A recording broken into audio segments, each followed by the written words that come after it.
ต้มยำและปลาปลาบุกมำและยักษ์ปีกินกันทีและกันตามาน้ำเจลใส่ติดคอแกงส้มใส่มะเขือลาบหัวกับขี้เมีย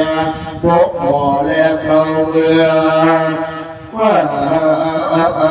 มาเขือกับปลาแดกมาแก้วกับน้ำต้มมาเข้ามาลู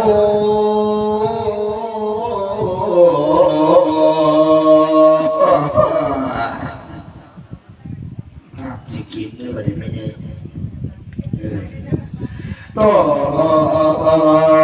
นเดือนนานมันกันเลี้ยวหลังเห็นตกว่าตาเห็นตกพายมันเห็นของกินลายพาต่อหัวอยู่นี่โยมนี่ยา